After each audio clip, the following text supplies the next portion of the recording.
Shut up and sit down.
Shut up and sit down.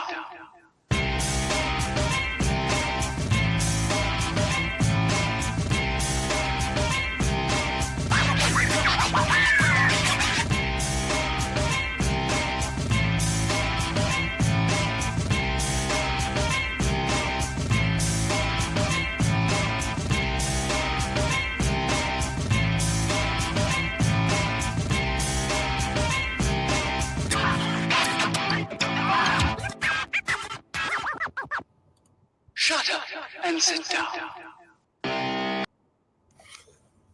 Hello, good evening, and welcome to another first episode of Build, Paint, Play. I'm Dave. Greetings, programs. I am Jake. This is episode 1 of season 7. Seven. Can you believe it? That's wild. That is wild stuff. Crazy times. So, yes. How are you? How are you doing, man? How is your trip back from the show? I haven't talked to Dave since Sunday afternoon. Yep, Sunday morning, even. Well, I mean, it was like, yeah, you're right. It was morning. It was like 11 something. Afternoon East Coast time. Yeah, sure. It was fine. Yeah. God damn though, I wish they'd hurry up and finish that San Diego airport renovation. Did your flight get delayed or anything? Did you have any weirdness? I didn't have any weirdness, thankfully, but I think like when I arrived at BWI, I was expecting it to be pretty quiet because I got in at like 10 o'clock at night on a Sunday, but it was jam packed. I think there are a whole bunch of cancellations, loads of craziness. Yeah, I'm sure that plane fire in Denver didn't help. So I didn't hear about that one. Yeah, so I'm sure that for some reason the just before it took off, they were like, maybe you shouldn't take off. You're smoking. Oh wait, no, you're on fire. Stop. Yeah. So yeah, crazy. But no, it was. I think I slept for the first hour, and then I slept for another hour and a half. I think. I was so exhausted. Yeah, Mike's in the chat. They literally missed you by like 30 minutes. They showed up. I don't even think it was 30 minutes. It was like right after you left. I like ran across the hall and came back, and they were like, oh hey, we're here to help, and I was like, awesome. And they're like, where's Dave? And I was like, he left like 15-20 minutes ago. So he just bugged out. But yeah. That's good. Man, it's been a busy summer. We should say hi to everybody. Sure. So Scott in the chat. Hi, Scott. Luis is here. So it's ready for another awesome show. Dave Hummel has joined us. Whee! Chris Gawker is here as well. Okay. Right on. What's up, Chris? Nice. And as you said, Mr. Michael Baker. We have 2 photos of you, Michael. Mark's here too. Mark jumped on. In the yep. Go said, how's the con? You will get to hear all about it. Yeah, we have lots and lots and lots to go over. We do. Yeah, definitely cool. Dave Hummel said had delays Sunday and Monday. Yeah, yep. So Dave's in Oklahoma. Is that right? No, Missouri. Missouri, my mistake. So yeah, it would have been some struggles going through there. Lots of crazy weather in the northern plains as well. So I got pretty lucky. I tried to flip my flight. Our pug was having some health issues, and my wife was kind of at her wit's end. She hadn't slept in like 3 days, and she's like, "Do you think you can come over early on Sunday?" So I was gonna try to get my flight to leave on Sunday night at 9. But it was like it would have cost me like $300 or $400 to do it. And she's like, "We're gonna spend that money on vet bills anyways. Like, don't worry about it." So my flights overall were pretty good. I had on the way back, I was in the front row, so extra leg room. There was nobody sitting next to me, which was nice. But I had a brutal headache the whole way back, which was not helped by airfare. But it's fine. The flight was good. The crew was awesome. They actually got us back. It's normally like a 6-hour flight, and they got us back in like 5.5. Okay, it's pretty good. And then actually a little bit less than I think I was supposed to land at like 8:06 or something, and we landed at like 7:30. So pretty good. They did pretty good. And then I was like, "How much is a lift?" And they were like, "It's crazy expensive." And I was like, "I don't care at this point. I just want to go home." So just get me home. Yeah, and my Lyft driver was great. He like got us home in a half hour, which was awesome. And then I stayed home today with the girls and just kept an eye on the dogs, and it was nice. My sleep schedule was all messed up, which is, I didn't think it would be. I was like, "Oh, we've been getting up extra early, which is normal time here, but we've been staying up super late too, which is not as normal." So but yeah, I just sleep when I can is my motto. Anyway, Mark asks, will you guys be at Gen Con?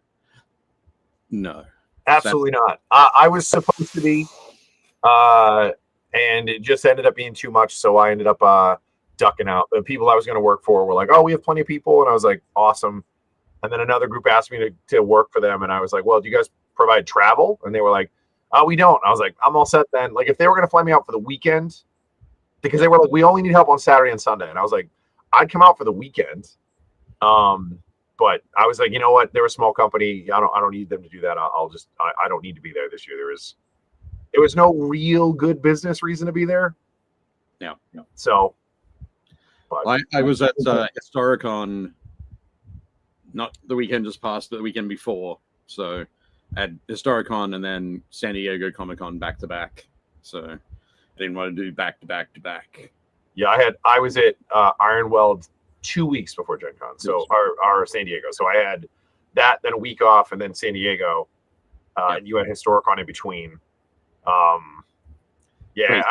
think for the rest of the year, I think I have 5 more shows. I've got 2. Okay. Yay. No, and two of my 5 will be yours. Yes.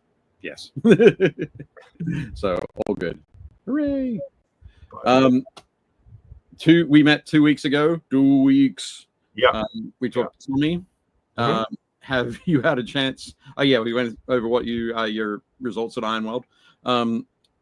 So if anybody missed that, the in between seasons show, episode, you can go back and check that out. We talked to Tommy Rice, who is a man of many talents and several lives that he has already lived. Multiple jobs across all sorts of things. So including football, game design, acting, and quality assurance. So if you go and you can go back and check that out, you'll also find out how well Jake did at Ironworld with his Warhounds. Yeah, it was a good time. I got some fun stuff. We'll have to save this for another episode, but so I'm assuming that just about everybody got this by now.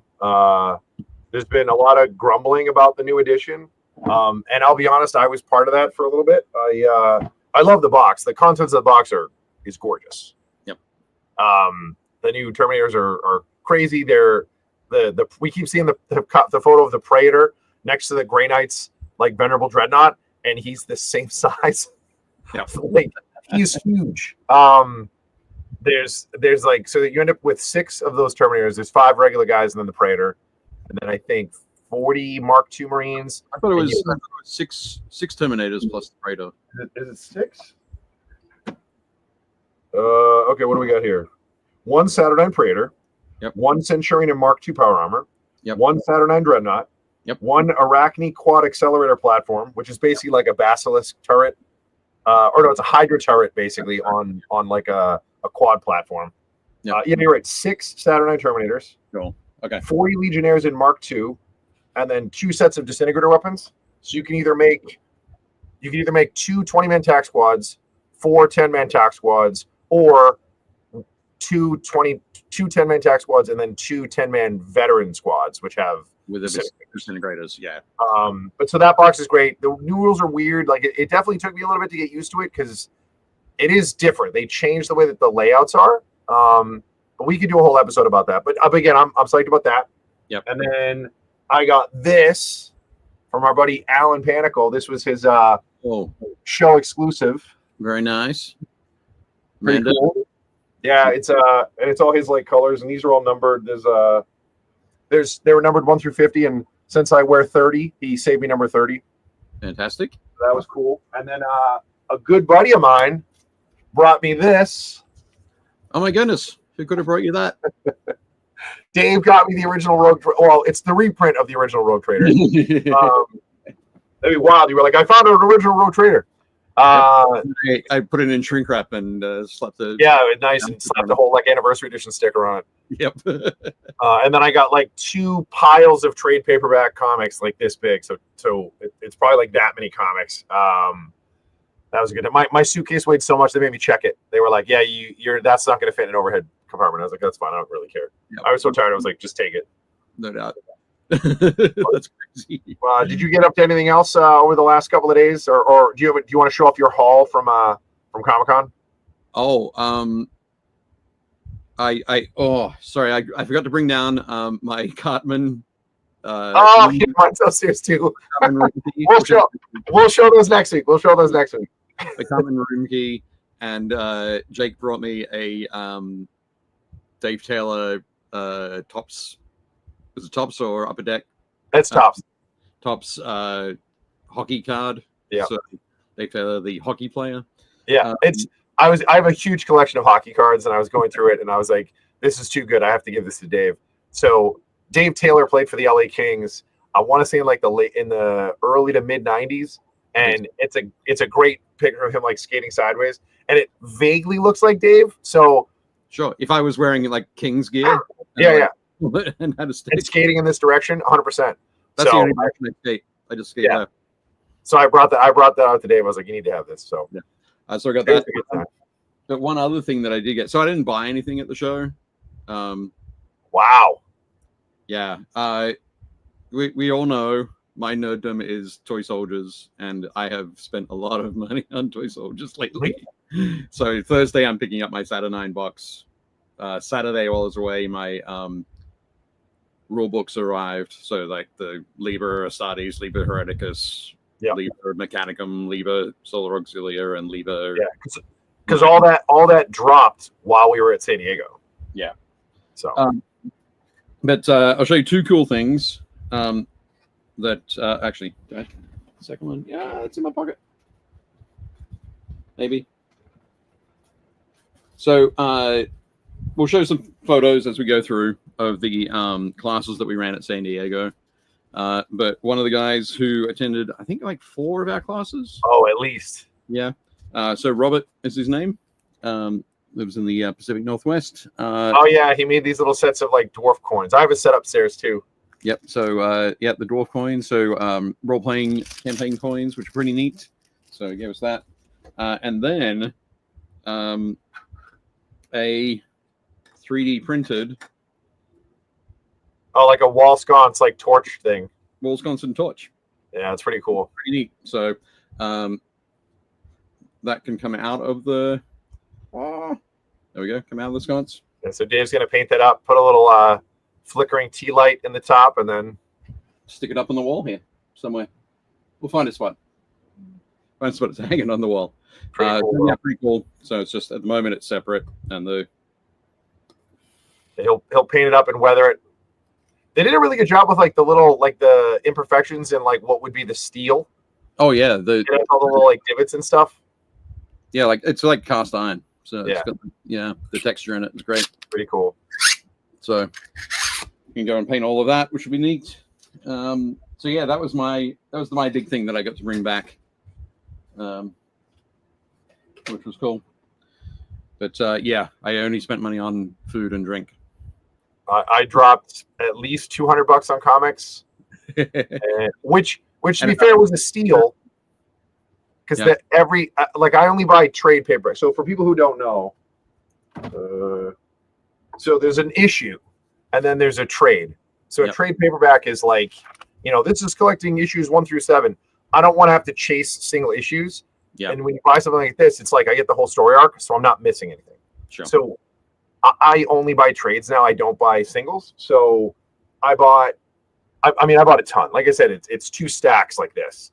But they were all like either 25, 30, or 50% off. Most of them are 50% off cover price. So like I definitely saved a ton of money. But this is my big purchase. Like I don't buy a lot of stuff during the year, comics wise. I wait till I go to a big show, and then I buy a bunch of trades, and I make a stack, and then I kind of crank through them. But yeah, it was a ton of fun. But the lessons were great, and there was a bunch of cool stuff there. I definitely bought like 5 or 6 t-shirts and like a hoodie, and I'll roll those out this season. I'll start wearing them.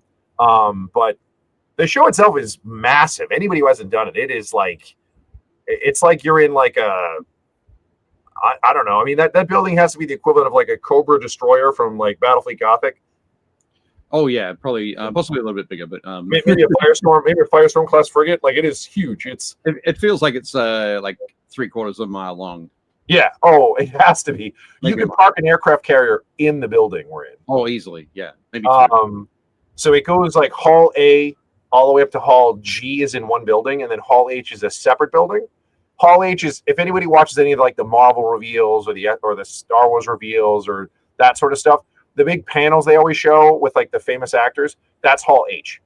I avoid Hall H as if it was full of like the plague, because it's just too much. Like I don't need any of that. Yep. And then like I was trying to explain it to a buddy of mine this morning. Hall A is like sort of some of the intro stuff and some of like the companies that make like the busts and statuettes, and then basically halls B through probably D is basically comic vendors. Yep. And then I would say part of D and E is basically all of, and part of F is all of the big vendors. Like Lego has a booth, and like Toynami has a booth, and Boom Comics has a booth, and Paramount Studios has a booth, and Nickelodeon has a booth. It's all the big stuff. And then like the end of F and all of G is Artist Alley. So that's like all the famous artists and stuff. Yeah, and other stuff too. But but it is a crazy experience, like to be there. Absolutely. We've got loads of photos to show you. I'm just going to jump back to the chat for a sec. Scott says those Terminators and Dreadnought look whack as hell. Dude, they're awesome. I will say they do take a while to grow on you. But Scott, if you check out Pete the Wargamer's recent video, he converted the Site 9 Dreadnought into a Grey Knight's Dread Knight. And nice. It looks fantastic. Chris said, I got my box. Would love to finally play this edition. Only been collecting from first edition. Chris, you let me know what show we're at. We can get a game in, man. I love Heresy. Aaron is here. Call for fire. Hi, I love you. Hope you had fun. Scott wants to know if your Rogue Trader is a soft cover. He said, hopefully when you open it, it cracks down the middle and pages fall out, just for the nostalgia of it. No, but my original one did that. I think everybody's original one did that. Yeah, but no, it's a hardcover one, so all good. Matt Bowles has joined us. Hi, Matt. Cat Swift is in the house as well. Says, Dave, what sort of old person brain lapse did I have to not know you're at SDCC? I should have shown up and raised the glass with you. That would have been awesome, Cat. We have never met in person. It'd be awesome to meet you, Cat. There we go. And Aaron says, yeah, trades are the way for story. John Potter has joined us. Just got home. A long day. Next step, get ready and go to Gen Con. Have a fantastic fun, Josh. And Aaron also says Americans will use anything but the metric system, for sure. Wait, you don't like my about one aircraft carrier long? I'd say it was 2, honestly. But and Ariel also says they're impatiently waiting for Nova. Been pressing in the capital palette. Excellent. Lord of Griffins says, "Hey Jake, finally caught a stream." I'm assuming that's my nephew. Okay, that could be. That'd be cool. Excellent. Build Paint Play panel in Hall H next year. We'll talk about base coat or primer, which is right. Oh God, we'll see. Excellent. Alan Borthwick has joined us as well. Hi all, good to see you guys back. Sorted my hotel for Adepticon next year. Awesome. Nice. Oh yeah, and Aaron. Sorry, Dave Hummel says 2.6 million square feet of hall. It's a lot. It is a crazy experience. Yep. And Aaron says Pete absolutely smashed that conversion. He did indeed. Chris Nice. Koenig is here. Nice. What's up, Chris? And Lord of Griffins is indeed your nephew. Nice. Welcome. Awesome. And Josh says, how many bananas long is your aircraft carrier? As many bananas as it takes. Yep. Excellent. And Chris says, I'm crossing my fingers. I may finally have a few players getting into this edition. That'll be good. Nice. Awesome. Yeah, okay, first was okay. Second was a blast. Third seems like it's going to be good. It's just going to take some getting used to. And Scott, for you at home, you can see it actually has a stitched library binding. Yeah. So they actually did a good job on this one. Yep. Fingers crossed. No falling apart. So yeah. Chris has played one game with 3.0. Pretty fun. Bit clunky. I think it's going to be tough for folks like Chris who played like a bajillion games of 2.0 to Switch. I only played like, I don't know, 7 games of 2.0, so it might be a little bit easier for me, hopefully. I'm hoping. Should be fine. Anyway. All right, what do you want to talk about, Dave? Oh, I pressed the wrong button at the wrong time. Let's see if we can share the screen. What are we going to talk about? We're going to jump in just straight into, well, after all of our guff already. So first up, big thanks to the Army Painter. Jake and I are members of the Army Painter Factory team. We hung out with Kat and Caleb and Tim out at the show. Went to dinner with them on the Thursday night or the Wednesday night. I think it was Wednesday night. Was it Thursday? No, it's Wednesday night. It was Wednesday. Okay. We went to Ross's thing. But that team is going to be in Gen Con next week or this coming week. In 2 days. Yes, in 2 days. There we go. No, I take that back. Tomorrow, because they have to set up tomorrow. Right. Yep. The show starts Thursday. Definitely head along. If you were going to Gen Con, pop in to see Kat and Caleb and Tim at the Army. Bring them a drink and some candy. They're going to need it. Absolutely. In the caption here, it says, we have a few surprises up our sleeves, including special guests all the way from Denmark. Ooh, who could that be? We don't know. And then even an exclusive product reveal you won't want to miss. I think Jake and I know what that product reveal is. I know what it is. You and I definitely know what this is. Okay. So hopefully it's not allowed to say anything. You guys will enjoy it, and we'll be able to talk about it in a couple of weeks. But yeah, exciting stuff. It was very cool to see them on the floor. Like, when I say on the floor, I mean on the show floor. They had a booth at San Diego Comic-Con, and it was great so that all of our students could pop down there and pick up some paint if they needed to. Yeah, it was a good time. So one of the Sean Gleason has joined us. Hi, Sean. So one of the things that I like to do in the morning when Jake is sleeping in and slowly acclimatizing, I always get up a little bit earlier. So let's say, I don't know, 5:30, 6 o'clock. I say always. First couple of days I did it. And took a walk around San Diego. And I walked past this building. And I just need to know what... It looks like it's been a high school in a movie or a TV show or something like that. It definitely has been. If anybody knows what it might have been in, let me know. But yeah, as I walked past, it was like, hey, I think this looks pretty cool. Yep, it is indeed City Hall. in San Diego. Excellent. Because of breaking news, Tommy Rice just negotiated a ceasefire between Ukraine and Russia. Then he won a gold at the esports Call of Duty Championship. No, and I corrected him. He negotiated a ceasefire in Call of Duty. In Call of Duty. Okay. Maybe next time. And a couple of other. I love architecture, so I had to pull these out. But this particular building on the left here, with the dark siding, that siding is tar paper shingles that you would normally see on the roof of a house. Interesting. So it was like, wow, that's solid weather. Solid, as long as they cap the top, solid weatherproofing. Yeah. But I was like, I wonder if it's cheaper, or if it is just a design choice. And there were some super cool sort of dovecoats on this on the top facade of this building.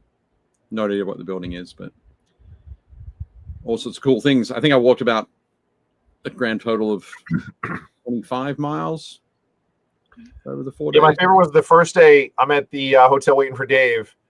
Dave shows up. Dave walked from the airport to the hotel. Yeah. It was only like 2.5 miles. It's more that like a bunch of it is like not interstate, but like effectively highway driving or state road driving. Yeah. There was a little bit of walking on the road. Yeah, I was like, we here at Build Paint Play do not encourage people to do that. No, but I'm going to do it. And then, of course, on the Wednesday evening, we made it to the Army Painter booth. Yeah, saw all them setting up and stuff. It was a good time. Very excited. So I think we're going to jump straight into talking about the classes. Should we talk about the classes? For sure. The reason we were out there? Absolutely. Cool. So this was the third year that you've been out there, Jake. Second year for me. Yep. So we were invited out by Ray Rappaport, who's a friend of ours, who is also the director of programming for San Diego Comic-Con. And Ray has been working hard to build up the miniature gaming content at the show. So in this room, much like last year, we've got paint and take happening at all the tables that aren't surrounding Jake there. So all of these ones in the back. Yeah, I think there's 7 tables up the left-hand wall. Yep. Then there's 3 tables kind of behind me in this photo. Yeah, there's like one left, one right behind me, and one to the right of that. So they had 10 tables. Each table along the wall, I think, holds 8 or 9, and then all the ones that are set up this way behind us, I think each one holds 16 or something. So they had pretty good. They had a pretty good footprint. I actually think that this setup, and they agreed, this is better than last year's setup. Oh yeah. For us, it was way better, but they actually had more room for painters the way that I had it set up. So yeah, for sure. So we had 30 people in each of our classes, which is great. We ran 3 classes a day, 30-ish. The morning classes were probably more like 20, 25. But people would fill in and take seats. And then we had a couple classes that were more than 30, where people like pulled chairs around to the inside. So we had a couple with like 32, 31. Yep. But in general, I think I predicted about 310 seats filled. Yep. And probably about, given that we had a number of people who came back and saw us kind of regular basis. For example, these 3 guys in the corner here. So, oh yeah, they came to a ton.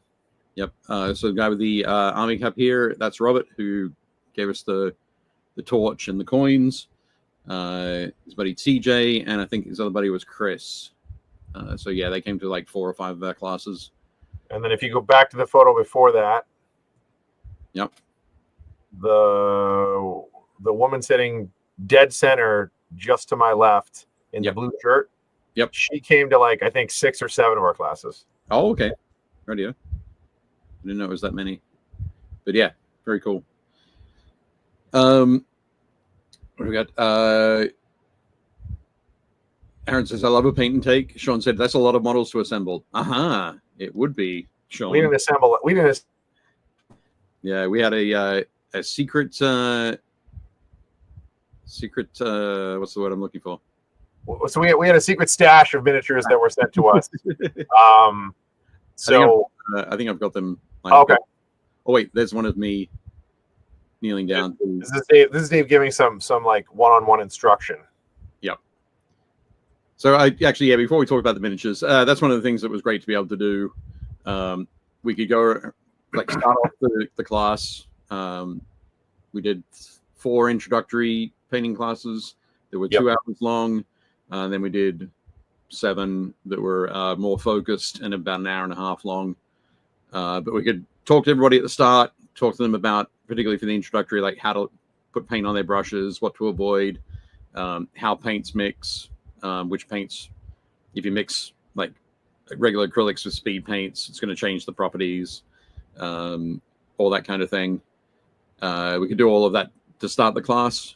Then everybody just got in there and got painting, and then we could go around and answer questions and offer suggestions, which was very cool. Yeah. Scott, Dave and I made that same joke about 4 times. So apparently part of the agreement that the San Diego Comic-Con folks have with the venue is that because we're doing this and because it's paint, they don't want to get paint on the carpet. So their team puts down plastic in all the rooms that have anything like this. I think it's just our room, and I think in the Gundam room they had plastic up because there was glue. But it's basically just to keep the paint off the carpet. By the end, it's a mess. Like, it's all ripped up from people dragging their chairs and stuff like that. But yeah, but there's very little paint makes it through onto the floor, which is good. Yeah. Actually, to be honest, I don't think we had any significant spills. We didn't have. No, we're pretty good. We're pretty good. Yep. Which was very cool. And also, so we've mentioned there we go. Michael mentioned enjoyed learning more techniques and getting to practice them for sure. So obviously myself, Jake, then Michael, and Michael's daughter Madison and son Timmy. Yep. So the Baker family helped us out. They were awesome. They were awesome. Michael reached out to me, I think a couple of weeks after last year, and was like, "Hey, Madison and Tim would love to help out. Is there anything you need with?" And I was like, "I'll let you know," because at that point I was like, "I don't really know what's going on until San Diego kind of sends us stuff and we kind of get prepped." But I was like, absolutely, I'll keep you guys in the loop. So as we got closer, I messaged them and messaged Dave, and Dave was like, "Well, we're volunteers, and like having them volunteer for us is fine. We just don't know what we'd be able to do." So I was like, "Do you guys need tickets?" And at first they were like, "Oh, we only got 2-day badges." But then they messaged me back and they were like, "Oh, we were able to get badges for all 4 days." And then apparently Michael's kids didn't really want to do anything else. They a couple things, but for the majority of their time they wanted to be hanging out with us and painting, which is a super nice compliment, but also awesome. So we're like, yeah, absolutely. So they were great. They helped us clean up after every class and reset for the next class and get stuff prepped. And then they basically partook in most of the classes to hang out and learn stuff and work on their own models. So, yep, it was definitely cool. And yeah, this was on Saturday. And yeah, Josh and Matt, you are absolutely correct. Dark helmet and Spaceballs. We didn't get a photo with the helmets on, but they look fantastic. Yep. So, Michael, maybe you can drop a group shot with the helmets on in the Facebook group. For sure. Cool. But yeah, it was really great to do that. I know that we were in classes for the Bakers last year. Were they there the year before as well? Yep. They've come to classes every year. So it's the 3rd year. Fantastic. Awesome. And yeah, the paintings are looking great too. So excellent stuff. Thank you very much, Michael, Madison, and Tim. Yeah, thank you so much. You guys are the best. It made it so much easier for us to try to do stuff. Absolutely. It is a Jey Uso shirt.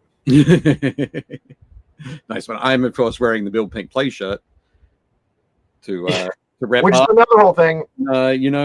Some other crazy wrestler. I did wear my Build Paint Play hoodie. This is true. One of the days. All good. So yeah, I mentioned that we had a special cheat code, and that cheat code was all of the miniatures that we used were pre-assembled. Yeah. So or just one piece prints. So yeah. So we had BattleTech minis provided by Catalyst. Yep. A huge shout out to them, and a big thank you to Randall Bills for getting on that and sending it to us. And I'll put all that stuff on our Facebook page too. And also, I'm going to send them a nice email like I always do now that I'm back. And then we had stuff provided by Steam Forged. So a bunch of stuff from Dark Souls. These are the Alone Knights. So there's some guys with bows, some guys with swords. We also had stuff from like Adventures. Yeah, that's Adventures of the Faraway Seas, which is part of the Animal Adventures RPG system. So that's like a big walrus guy. We had like little cats and like soldier guys and dogs. We also had stuff from the new Elden Ring board game as well. That was the big guy with the sword and the crazy shield. Yeah, I didn't take a photo of him. I should. All good. He's basically like one of the bosses in that game. A super nice looking figure. And then I would just mention that we used this walrus for our skin tones class. Yeah, he's big. He's got like a lot of real estate on him. You can try different skin tones. We always try to do stuff that people have a tough time with. I tell people all the time, it's not so much a lesson as it is like a guided paint and take, because we're not walking people through step by step. And part of the reason is when you have 30 people, some people are going to paint at a slower pace or a faster pace, and it's only 2 hours, and we didn't want people to feel like they were swamped. So we gave people the basics, kind of like let them run wild, and then, they could ask us questions as they wanted, and, we would give feedback and input, and then we did skin and hair, which is a big one. A lot of people get hung up on how to paint skin tones. So that's a go. Again, it's pretty structured, but not like a lesson, I would say. It's not like a step by step. We just kind of give people like, best practices kind of stuff, or like, steps that typically work, things that'll give them a good result. And then same thing with like metallics. That's another one that a lot of people have a tough time with. I still think my favorite question of the entire show was, we're getting ready to do the metallics, and somebody goes, "Are you going to teach us how to do non-metallic metals?" And I was like, absolutely not. And I was like, that is an advanced technique that would take a lot longer than an hour and a half, and it would not be what I would consider an intermediate class. It would be an advanced class. Yeah, absolutely. But it was a good time. But we're also just going to say hi to Mike Sibilia, just joined us in the chat. What's up, Mike? I didn't get a photo of the Tully swordsman. We use the Tully Sworn Shields. Tully Sworn Shields, yep. That we used for the Metallics class. Yep. One of the Metallics classes. They're awesome. If anybody hasn't seen them, they're wearing like scale mail that all looks like fish scales, and then their helmets, bevoirs, vamrances, and like all their like accoutrements are all like fish themed. So they have like the fish fin on their elbows and on their knees. Their helmet has like a cool like fish fins on the back, and then their shields have the Tully crest. So it's a standard kite shield with two stripes to be the river, and then there's like a trout. But they were really fun to paint. Like it's a really cool model with a lot of detail, and it's one of the late first edition models that came out, or not first edition, like first printing edition. So it's they're much sharper than like the first couple waves. Yeah, they look really good. Louis said, "I can help with the sub-assembly painting class." He absolutely can. Yeah. What we'd have to do with all of these, because they're all single piece models out of the box, we'd have to do a disassembly class. It would be great. Awesome. There we go. My Blue Heaven, Anchorman, Top Gun, all Almost Famous were all filmed nearish to downtown San Diego. Oh yeah, there's a bar that's right across the street from the Cheesecake Factory, which is a block and a half north of Hall A. Yeah. That is the inside of the bar from the original Top Gun. All right. The outside is actually another bar that's closer to Miramar that's actually outside. Right. So they use that for the outside, and then inside where Goose is playing the piano, it's that bar. Okay, cool. Neat. So yeah, thank you very much to Catalyst, Steamforged, and Simon for providing all the miniatures. Yeah, Simon also provided all of our the chibi superheroes that we've used before. All of these guys. I've got like the Marvel United, Sunspot, and Avalanche here. They're like the chibi adjacent minis. But they were a ton of fun. We use them for the beginner classes every day. Yep. They're just great because there's a little more real estate for people to mess around on. It's a little bit easier to kind of do faces and learn how to do them. And there's so much nice detail, but also not too much detail that you get lost. Yeah. Yeah, absolutely. And again, painting superheroes at a comics convention makes sense, but also most superhero costumes, especially the older heroes, are all classics, right? So it's like 2-3 colors max. Maybe a skin tone, maybe some hair, but it's like Superman, he's wearing red and blue with like a splash of yellow, and then you get to paint some skin tone. Batman, he's wearing gray and blue with a splash of yellow. Like most of the classic vintage superhero costumes are 2 to 3 colors, maybe 4. So it also lets you focus.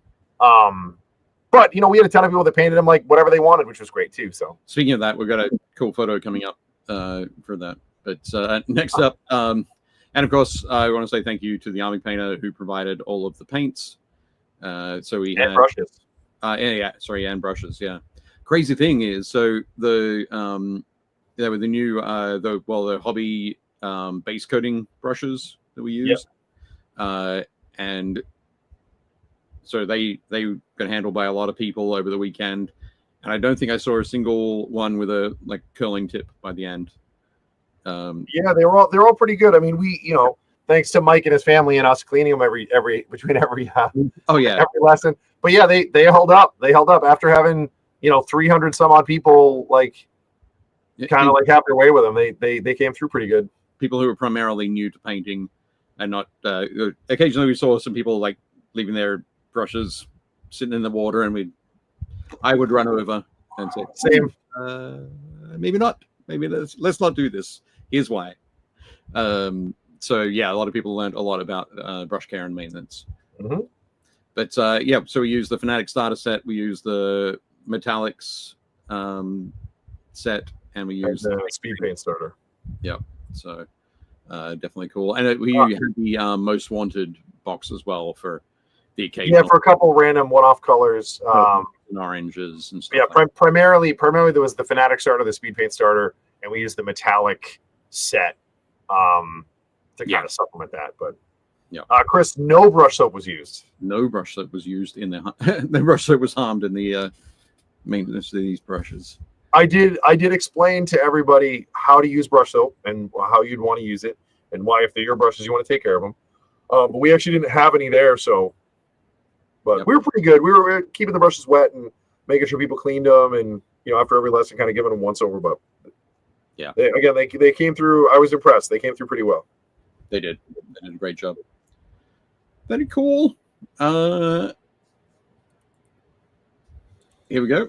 So speaking of painting some superheroes in sort of your own choice of colors. So Dave, do you know who all these people are? I have no idea. Okay. No, you'll have to run through it for me. So that's Moonstone on the left. The only one I've got an idea is that Zardoz? It looks like Zardoz. It is not. That is Corsair, who is Cyclops and Havoc's dad. Okay. Radio. So you know Cyclops from the X-Men? Yep. So that's his dad. So the idea is that they think he gets killed in a plane crash, and he actually doesn't. He gets rescued by aliens, and he becomes a space pirate, which is pretty rad. Okay. So he has like a cutlass that's actually holding up the BuildPaintPlay sticker. That like black handle. He has a cutlass, and then he has like a laser pistol. Cool. But he does look like Zardoz. He actually is wearing pants. Somebody painted him as if he was Zardoz. I know, it's awesome. Love it. That's Korg from the Thor movie and from Guardians of the Galaxy. He's like the Rock Man. Right. Okay. And then on the right, that's actually Firestar from Spider-Man and His Amazing Friends. She has powers kind of like Human Torch. She doesn't like cover stuff in fire. She just can use like microwave energy to like propel herself and make energy beams and stuff like that. Right. Cool. David is correct. He is the leader of the Starjammers. There we go. So the 4 people who painted these were their first miniatures, but they've done they've all gone to like art school, so they had an idea of handling brushes and paint, where to put it. So that's why you'll see who was it on the right here? Sorry, again. Firestar.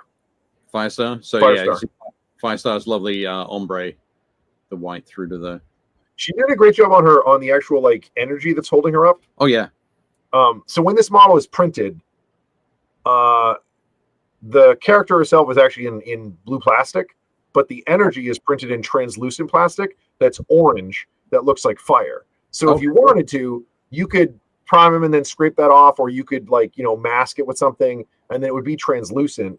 I know when I painted mine, it's remember how Jeff Smith has the one that looks, it's Invisible Woman and her leg is invisible? Yep. It's the same kind of thing, only on Firestar they gave it like an orange tint. Right. So when I did mine, I basically put mask on it, primed her, did all the painting, and then peeled the mask off. And then I used like red washes to make it shift tonally throughout but I wanted it to be clear still. So yeah. But yeah, there's some awesome ones. We had some really talented folks in the classes. Scott said, "Did you write all that down, Dave?" No, I did not. It's still going to be like Zardoz. Korg, I can remember. That's cool, but the others, no. Excellent. Next up, this cracked me up. Yeah. These 2 ladies were great. Who are they? That's in the actual minis that's Jean Grey on the left from the X-Men, Marvel Girl, Jean Grey, and then that's Crossbones on the right. Okay, cool. And so we'll just see if anybody in the chat can guess who they are. You've got let's say 10 seconds. I don't know if anybody's gonna get this.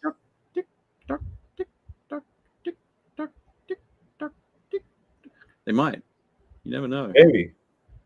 I don't know. Maybe it's they did a really good job though. Like the attention on like the eyes and the lips on Marvel Girl is really, really good. The so this is another is an animated couple.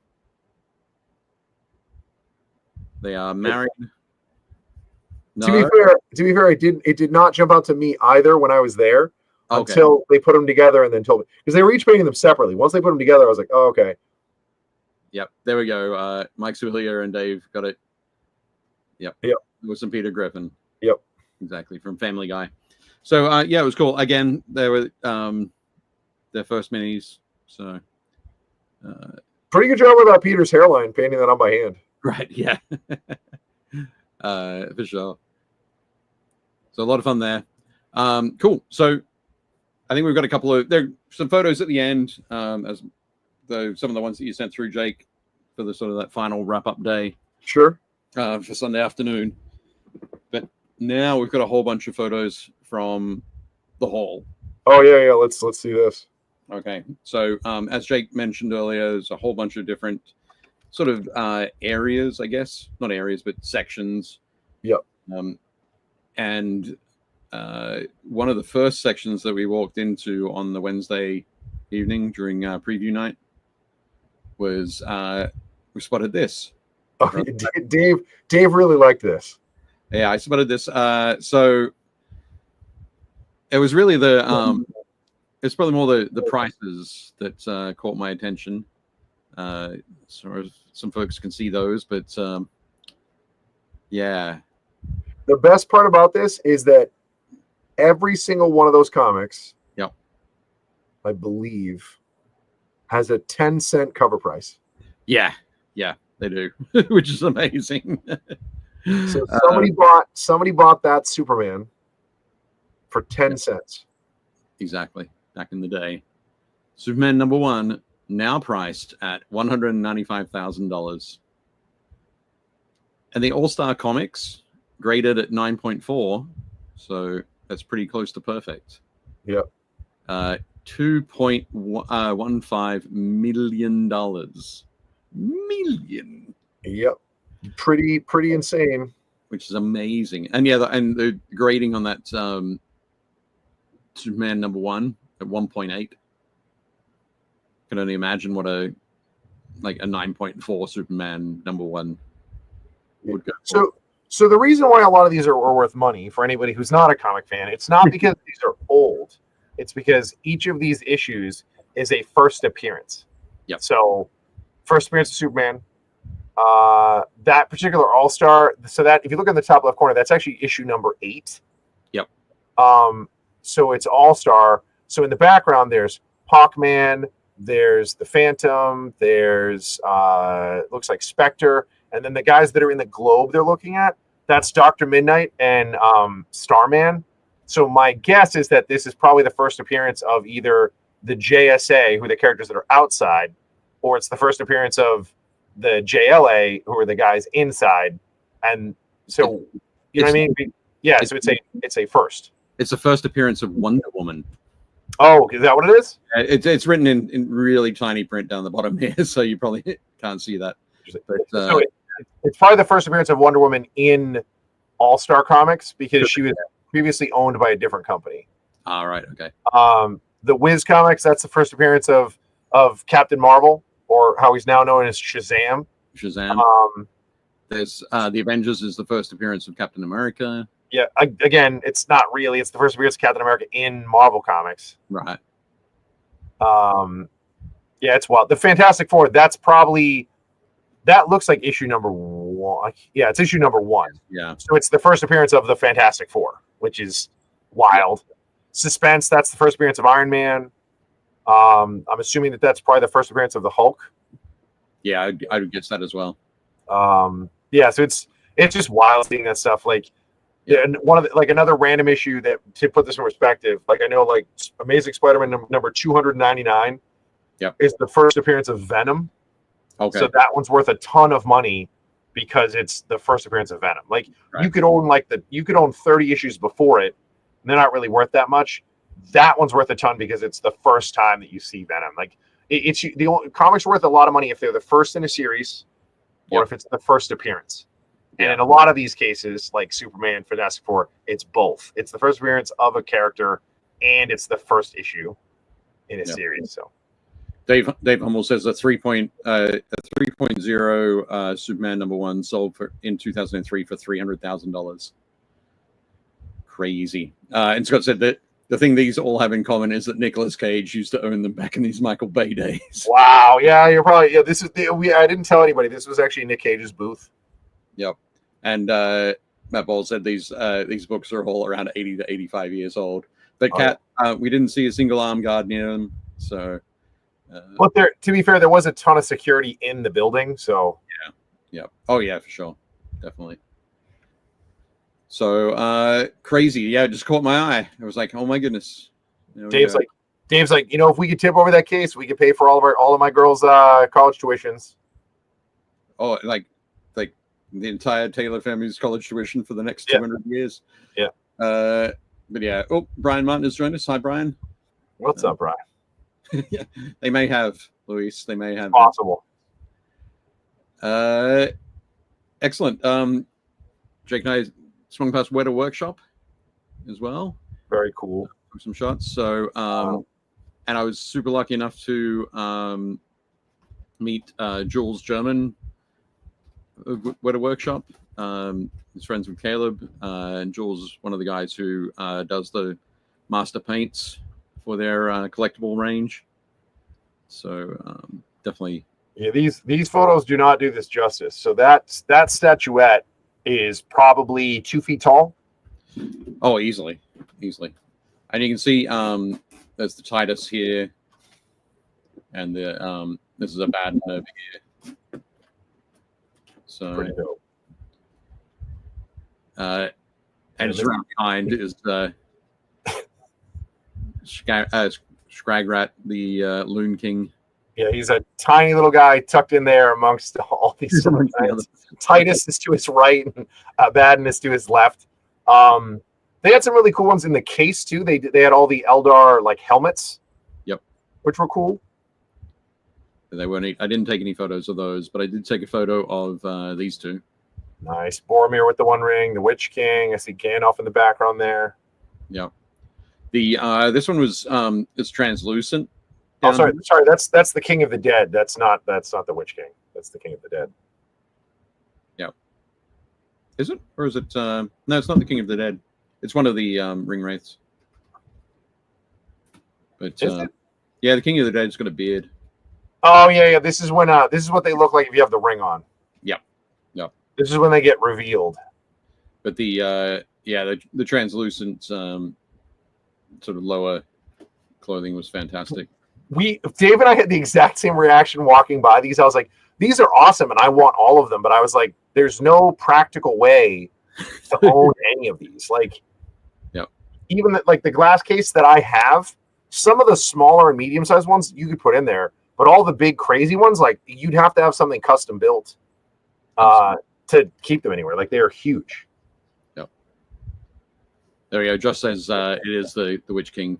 He's got the big crown. I was right the first time. Yep. And also, oh, there we go. Cool.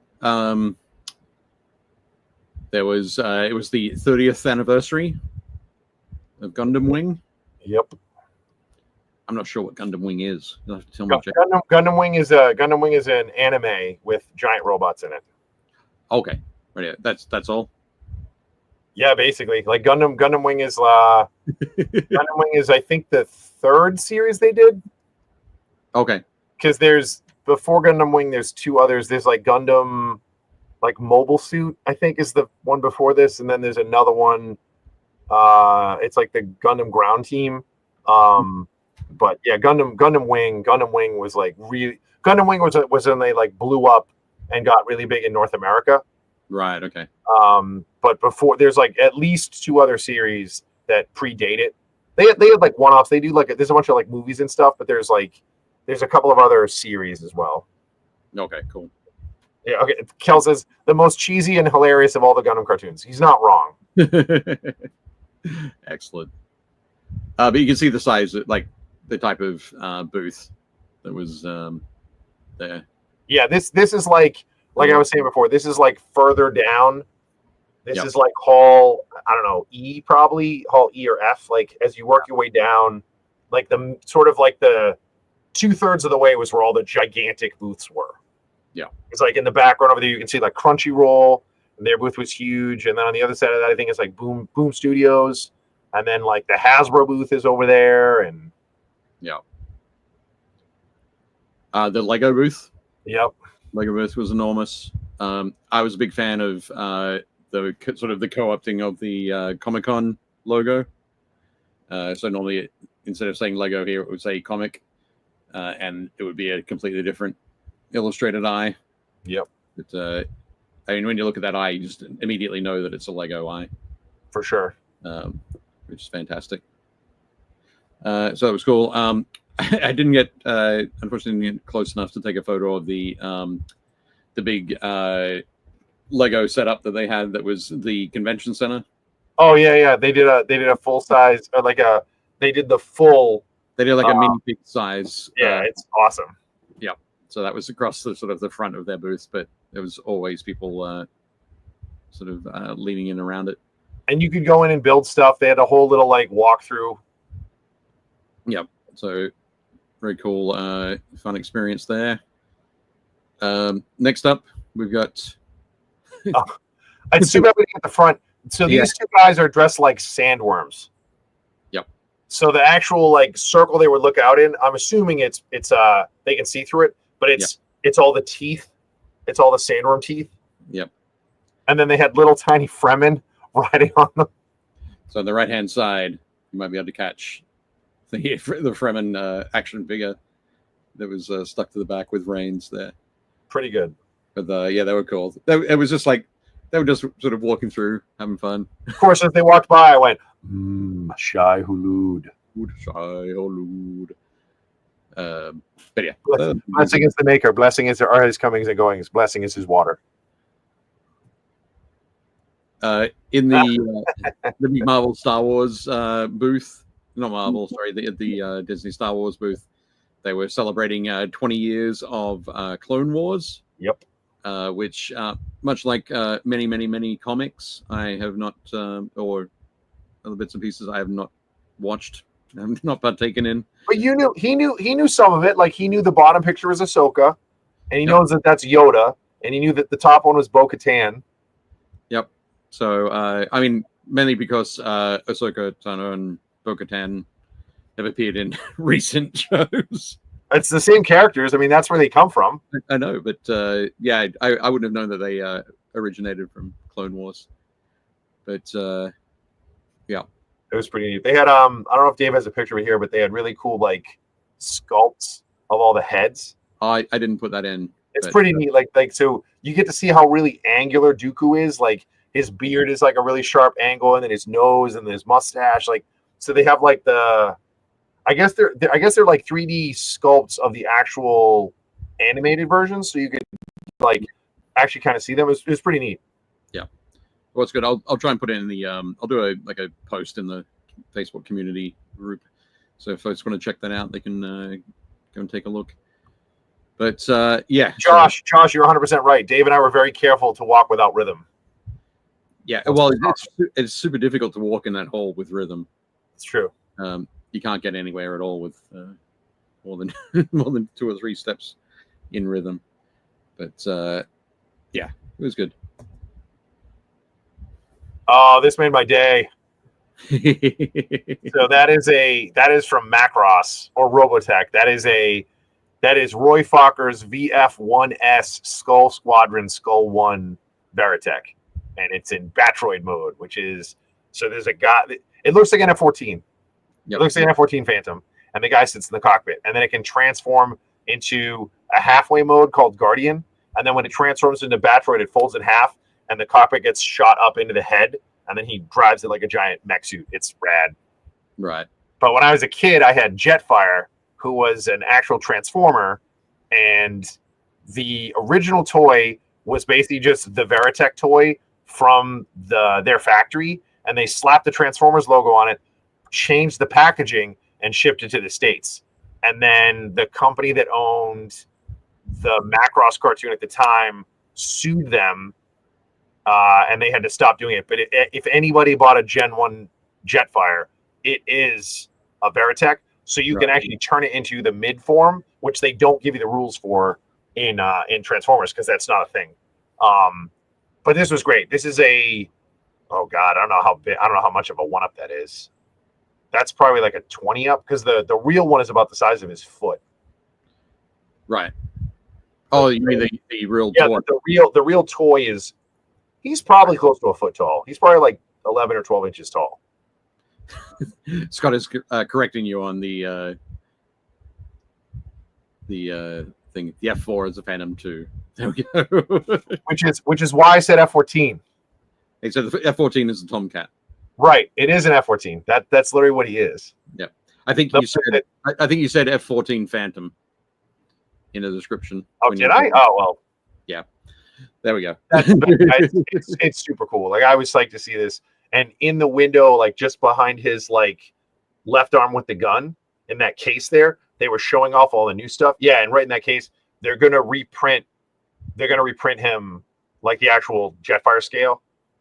So I was stoked for that. Yeah, if you play BattleTech, it's the LAM. Like that's why part of the reason why BattleTech got sued originally, because Kevin Luce was just drawing his favorite robots, and he drew like this, and then they were like, "Hey, you can't do that. That's not yours. That's ours." Excellent. But it's so good. I absolutely love that thing. Oh, this is great. What is this from? I mean, it's Beetlejuice, obviously, but what booth is this? I have no idea what booth it was. I didn't pay attention to a lot of booths, but I just took photos of cool stuff I enjoyed. So yeah, the whole Beetlejuice thing was awesome. Whoa, sandworms! You hate them, right? I hate them myself. So I guess obviously, well, on the side there it's got Beetlejuice. So it must be the second one, but which I haven't seen yet. It's pretty good. Yep. So it does have the shrunken head guys in the yellow suits. It does. A bunch of them work for Beetlejuice in like his office. Right. Yeah. Cool. Sean, no, we're not reading that out. Nope. Get out of here, Sean. No. Twos. You can yell at yourself in your own basement. But yeah, so loads of cool stuff like this. That's just like one tiny shelf in an enormous hall. Yes, Beetlejuice would not like a ride. No, he would definitely not be a fan. Thought this was funny. Nobody puts Vader in the corner.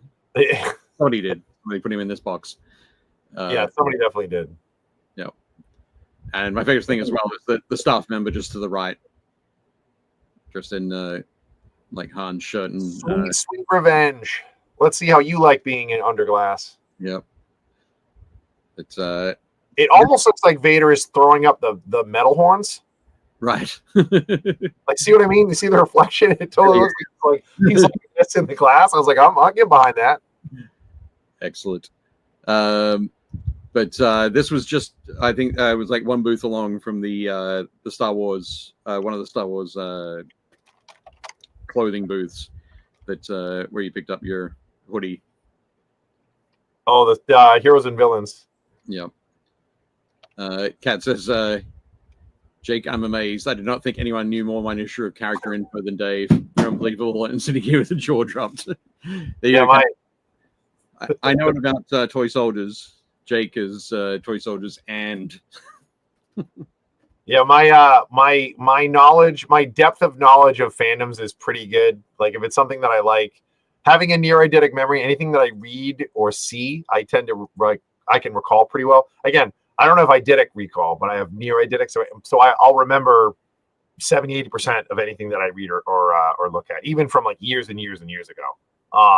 So like jets, tanks, cartoons, toys, anything that I was into. Yeah, it's a very specific set of skills. Like I don't know how useful it is, but it's fun. Yep.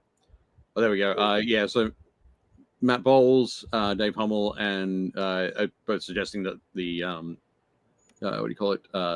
Beetlejuice stuff is from NECA or NECA. Maybe. Possibly. But there we go. And this is Jake buying comics. Yep. Buying his trades. Yeah, Dave and I got to talk to the creator of this brand. He's like the head artist. Very nice guy. Great salesman. Yeah. Oh, yeah. I mean, he basically stopped us because I was wearing my Iron Maiden shirt, and he wanted to talk. But I've seen his stuff before, and I like it. Like I wasn't like not interested. And he made a good deal. It was if you bought the first 3 trades, you got the 4th one for free, or you could buy any 4 for the cost of 3. And the first one is oversized, so you're not paying for that one. And then he threw in another issue and signed all of them, which was really nice. Yep. I think Niobe is currently in consideration for like a TV show. Yep. That was the funny thing as well, is that he knew Tommy Rice. That's how I knew about this guy's stuff. Yeah. Yep.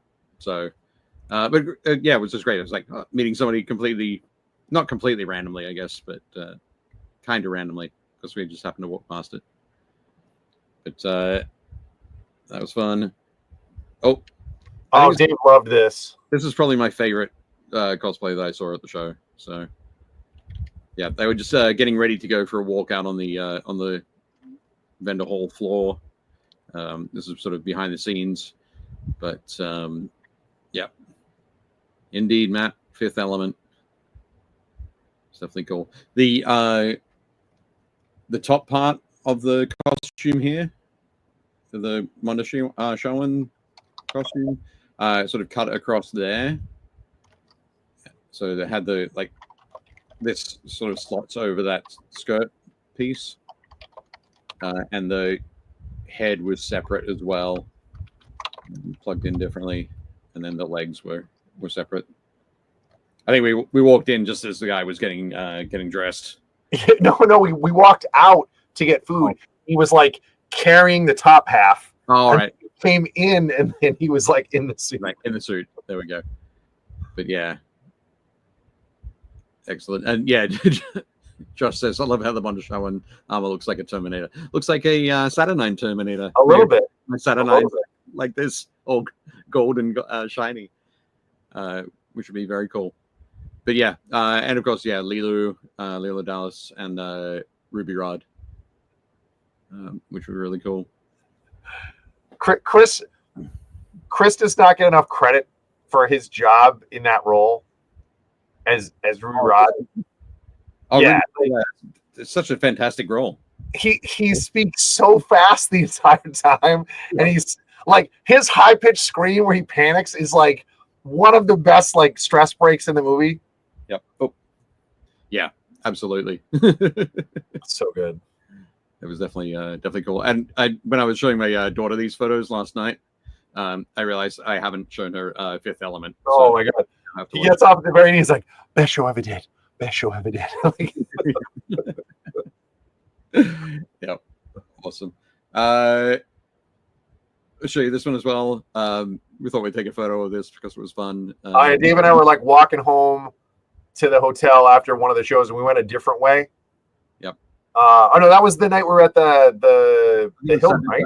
We had it was when we had dinner with Chris and yeah. So we were at the Hilton, which is like to the left, all the way to the left past like Hall H. Yep. So yeah, we had dinner with Chris and Heather from O'Neill from Ninth Level Games, they'll be at Gen Con as well. Yep. So make sure you go and say hi to them. But yeah, we walked past the bail bond place, and in the window they had all of these famous folks' mugshots. So Dave and I got them all. Yep. So definitely cool. I expect most of you will be able to get them, but you got Lindsay, David Bowie, Rosa Parks, Johnny Cash, MLK, Frank Sinatra, Woody Harrelson, Elvis, Bill Gates, Steve McQueen, Tim Allen, and Robert Downey Jr. Pretty great. Pretty great. These could be trading cards. And Matt Bowles said, "Got to catch them all."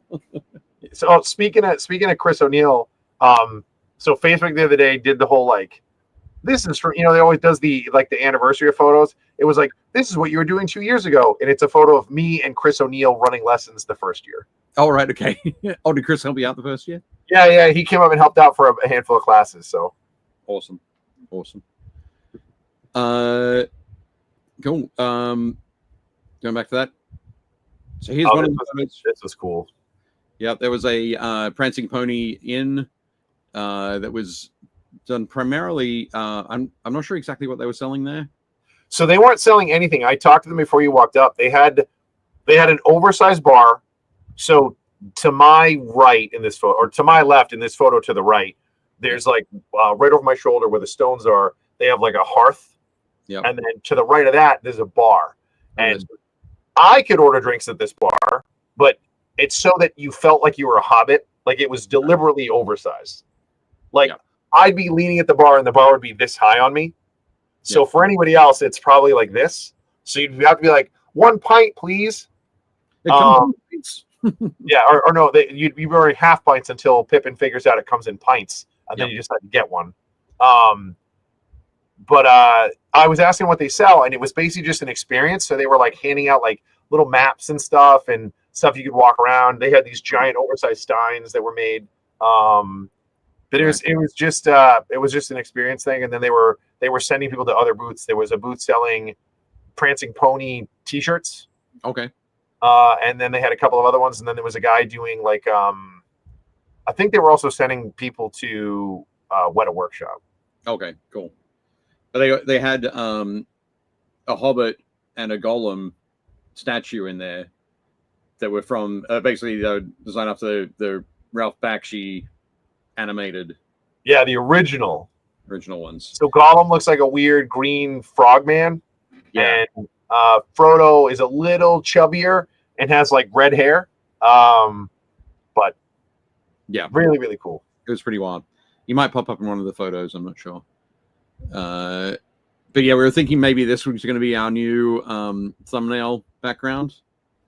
But with the T-shirts oversized also. I don't think so. I'm sure. No. I didn't put it in. Okay, anyway, but we went for a different thumbnail background, which you can now see. I think it was sort of Fantastic Four. The cityscape backdrop. Yeah. Short work on the back with a rainbow and sunshine. So we're going to be using that for the next season or two. Citizen. This just cracked me up. Like, I was like, why is this here? Like, it's cool. Like, I mean, if you're like, hey, I need a watch for some reason, and I like comics, and I want to spend a bunch of money on a Citizen watch, I guess it was a very specific Venn diagram that this booth was for. Yeah. Yep. They were cool. And a lot of people were looking. I just don't know how many they sold. Like, it looks like this guy giving the handshake is probably buying one. So I'm assuming that they sold at least one. Yep. My guess is based on those comic book prices, they might have sold 2 or 3. But sure. All I'm saying is I don't think that they had like lines throughout the con. I don't think that was literally what this booth was. It wasn't there. It wasn't ideal, but it was pretty amazing. They were nice. Like, Dave and I stopped and looked at them. They were nice. Yeah. There was some. Normally, I'm super picky about that kind of thing. If it's going to be, I want it to be subtle, and there were a whole bunch of subtle sort of things there. But again, I think the coolest one that they had that I liked was it was the face of the watch was Vader or the TIE Fighter's targeting screen. Okay. So it was all black with the white silhouettes of the X-wings. Right. Yep. Like, and then they zoom in and then it flashes and then they would blow up an X-wing. That was the background. So it was kind of subtle. Yep. But I did not ask how much they were because I was not going to buy one. I think that's it on the sort of right in the center, is it? Maybe. Yeah, I think it is. It's not lit up the same way because it's actually they're white outlines. You can't really see it, but sure. I think that is that one. Yeah, could be. But yeah, so that was fun. Check out. We mentioned Boom Studios. I had to take this photo because it was just such an enormous sign. And it had to have Jake in there for scale. Yeah, it was. A lot of these booths are really weird. They do this. They have like a booth that's in the middle. So like the backside is usually just a big advertising, and then on the sides they have stuff, and then it's so you could walk in like it's a store. Right.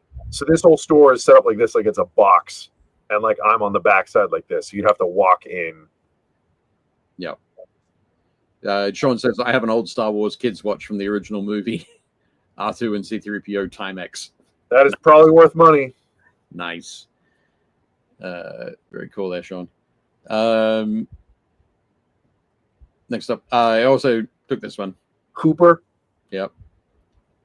So it was cool. My friend Damon Drescher looks a little bit like Hooper, so I'm gonna wait until the appropriate moment and then send it to him.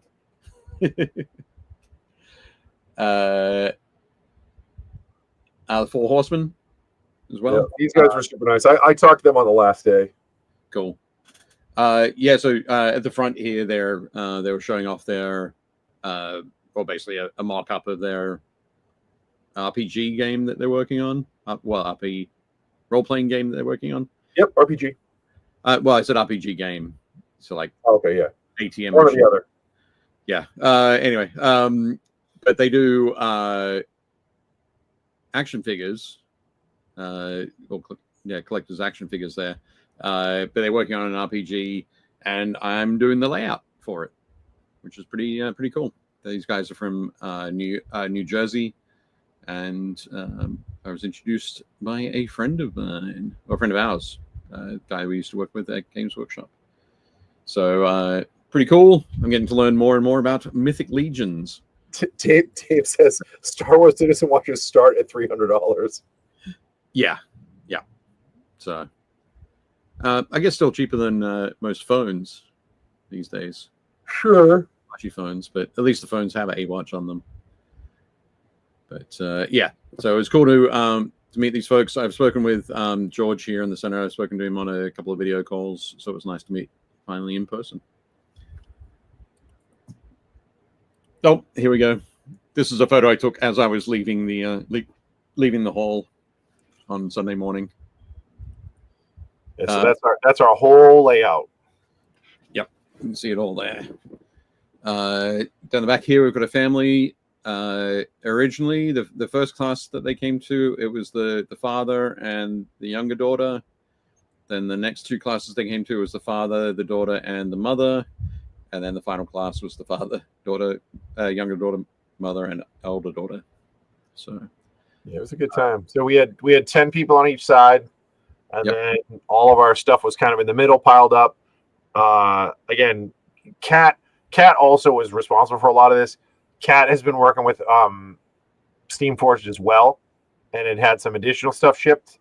So most of those boxes are Steamforged, and then there's a box kind of right behind me that's full of Army Painter stuff, and then there's a box on the other side that's full of CMON stuff, and then a couple boxes full of Catalyst stuff. But that was kind of like our pile of stuff that we would like reuse and reset each lesson with. Yep. Absolutely cool. This couple here as well, they were dressed as well, they came in as Clark Kent and Lex Luthor from the new Superman. Well, I guess any of the Superman. Yeah, really any Superman, but yeah. But yeah, that was cool. They walked in, they sat down, I went, nice. But very cool stuff. Then, oh, there we go. So Jake rounded out the day with the Baker family in the middle there. So from Jake to Michael to Tim to Madison, and then on the left there, Jake. That is Tim from the Army Painter. Tim helped me out with the last lesson. So we did speed paints. Yep. And then we had some people who had signed up thinking it was flesh tones. So Tim and I put the 3 or 4 people together that were doing that, and we kept giving them like different instruction than the rest of the class. But it was fine. Like with the 2 of us, it was easy. Like so. Yeah. No, that's cool. That's good. Yeah, we did have a slight sort of misunderstanding several times as to what we're actually teaching, but we got it done. And there we go. Yeah. How sad is that? I mean, that to be fair, that's actually from day one. That's what it looked like when I showed up. It didn't look like this when you packed it all up and. Oh no! When I left, it was a disaster. There were boxes everywhere. Excellent. I thought this was like you'd packed it all up, ready to go. No, that's when I showed up on Wednesday morning. Okay, fantastic. I thought like you'd spend like half an hour after the class getting everything. I did. I mean, Tim and I, and Michael and the kids, like we all hung out and piled everything up. Like that silver case that goes down to the booth. That's for Army Painter. Right. That's their whole setup fits back in that. And then I had 2 boxes set aside that Jerry's going to ship to me because I have another paint and take at Granite State in like a month and a half. Yeah. And they shipped all of it got shipped here. So I'm shipping some of it back to. I left a bunch of stuff, but I'm shipping some of it back so I can run that paint and take. And then we basically, Kat is giving almost all of that Steamforged stuff. Again, we went through a bunch of this, but some whatever's left for Steamforged, Kat was letting Ray and the SDC folks use because they do a paint and take at WonderCon. They do there's another smaller Comic-Con they do. There's San Diego next year. So they'll hopefully have enough stuff that they can like tackle a lot of that, awesome. Or at least get them started towards next year. So, yeah, no, that's great. So it was a ton of fun, and you can also see how nice the plastic is in that photo. All right, yes, there's no rips because it's all brand new. I didn't pay attention to that. Yeah, all ready for the murder. Yeah. Oh, this is me walking out on Sunday. Right. It is crazy. So you can't really see what hall I'm at, but like each one of these sections is, I think it's every 3 sections is a new hall. Right. So it was pretty nuts. Yeah. But very cool.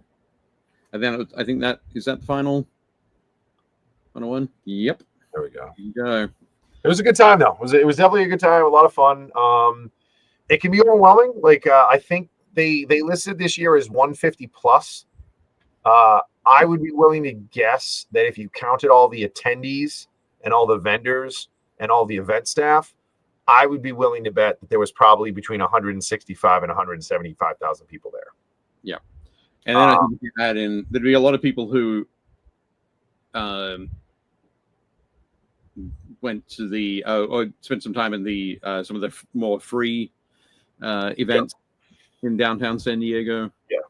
So yeah, it's nuts. I was telling Phil on the phone today, like opposite, like in that last photo, like opposite where we are, there's like the whole what they call the gas lamp. It's a whole kind of area that goes up. Yeah, and probably like there's three or 4 blocks wide by 10 blocks deep. Yeah, and there's like all the hotels that are facing the venue, they all have like full wraps on them. So there's like there's like a 10-story poster basically that's for Star Trek Strange New Worlds, and then on the next one it's for like Alien Earth, the new FX series, or there's like all the trains were wrapped in that show Butterfly that they're pushing. That was also a comic at the show. So it's a lot. It's pretty intense. It is. It's insane. New York Comic Con is actually bigger, like attendee wise. But San Diego's like a whole other level of insanity because like all downtown gets into it. And like I said, New York doesn't have the same kind of experience that like Hall H does. Like Hall H is a whole other animal, but it's really fun. Huge shout out to this little Mexican food truck that basically fed Dave and I every day. Yep. they were amazing. So yeah, we had lunch every day, and we had breakfast on Sunday. Yep. From there. But yeah, how does it compare to Gen Con, Sean? Walking around the vendor hall is a lot like walking around the vendor hall on the busiest day in Gen Con. But imagine that hall probably twice the length. Yeah, it's like it's probably the same width as Gen Con's vendor hall, but it's easily 2 of them. Yeah. It's easily 2 Gen Cons wide, like or long. It's insane. Yeah, you got to plan. Like if you don't have a lot of time, you've got to plan your trips. You cannot walk the whole hall in one day unless you don't stop. Yeah. Like if you started at A and you just like did all the rows, like you might be able to do it, but it would probably take you 6-7 hours. Yeah. Assuming you just kind of walk at a normal pace and are looking at both sides and just kind of take it easy. Like I know when I went the first year, because it was just me, we did 2 classes each day. Yep. So I did a class in the morning, and then I would go out and I would start at A and I walked like 2 or 3 rows, and then I went back and did the afternoon class. And then the next day I went back after my first class and like kind of picked up where I left off and like worked my way through and then went back. And I didn't get through all of it by the end of the show. Yeah. It's a lot. Kat said, not just downtown, many of the surrounding areas do various promotions. Those of us living there could participate in things every day and night for free. Yep. Which is great. Yep. Gen Con has 500 vendors this year and 30,000 events. Yeah. I would easily say there are over 1,000 vendors at easily at Comic Con. But yeah, no, it was crazy. To be fair, they've probably outgrown the venue. The problem is that like there isn't anything bigger unless you want to move to LA, and then it would just like the prices would skyrocket. So I mean not only is the hall packed, A through H, but then there's the mezzanine where Dave and I were, and there's at least 18 rooms on our side. I think there's something like 36 rooms, and all of those rooms have stuff in them. And then there's like even the little mezzanine area, there's all the fandom booths. Yep. And then there's booths in the entryway. There's booths outside the back staircase. And then there's stuff going on in the Hilton. And there's stuff going on in the Hyatt, which sort of border the venue. So they have taken over all of their convention hall space and then all of their event rooms. And then there's all, like they were saying, all the free stuff that's kind of like spilled out around. Like it's wild. It's a lot. Yeah. The something to check out as well. So I did a video that I sent off to Corey, and Corey turned it into a like basically a sped up clip for the little walkthrough you did. Yeah. for our TikTok, and I think it's as a reel on our Instagram. So if you want to go and check those out, links. And that's just a fraction. It's not like Dave walked the whole hall. Like that was it's kind of from kind of near where we started in the morning to just to the Army Painter booth. So yep. That was about 20 aisles of the 50 or 60 aisles. Yeah, I think the last row is like 86 something.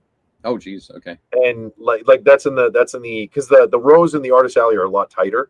Yeah. But like I know Army Painter was like what they were like 1536 or something. 1534. But yeah. Excellent. Kat, I wouldn't be surprised. I know that they've talked about that in the past. Like a lot of it depends on scheduling.